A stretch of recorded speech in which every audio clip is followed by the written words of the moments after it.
So what if I told you that the weight you are lifting right now isn't just limited by your muscles, it's limited by what your brain believes is possible?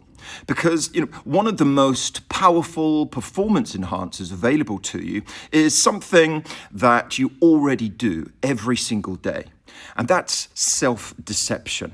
Now that might sound like a flaw in human thinking, but in psychology we know something very different. And that is that your brain doesn't just respond to reality, it responds to perceived reality as well.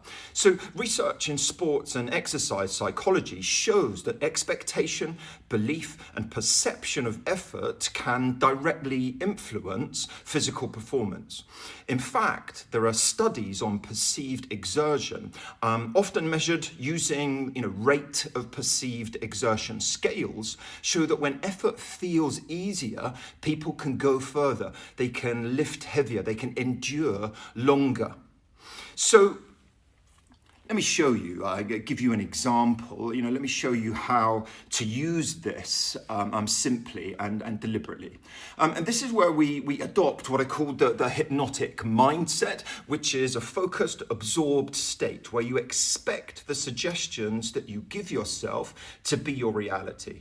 And that is, you believe in your imagination. You adopt the role of someone successfully responding. And when these ordinary psychological factors combine, they raise suggestibility.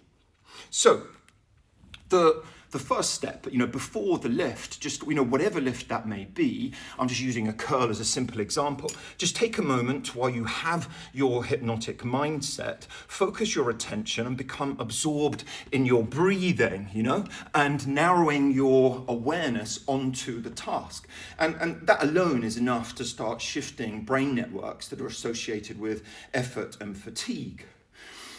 So you have that mindset, you have that point of focus, and here's the key part. Instead of thinking this is heavy, you deliberately suggest something different. And that is, this feels lighter than I expected, this feels lighter, this is manageable. My body knows how to do this. Or even more vividly, imagine the weight is 20% lighter than it actually is, a weight that is easier, or that your muscles are being assisted, almost as though there's a subtle upward pull that's helping you. So as you lift then, you notice the difference in how it feels, because what you're changing here is not just thought, you're altering your perception. So, we know from research on central fatigue and predictive processing that the brain regulates effort partly to protect the body. If your brain predicts something is going to be difficult, it increases the sensation of effort before you reach your true physical limit. But if you can change that prediction even slightly, you can often access more of your existing strength. And this is closely linked to work by researchers such as Timothy Noakes, who proposed that the brain acts as a regulator of exertion, not just a passive observer. So you can do this with cardio as well, You can use the same principle when you're running or cycling, for example.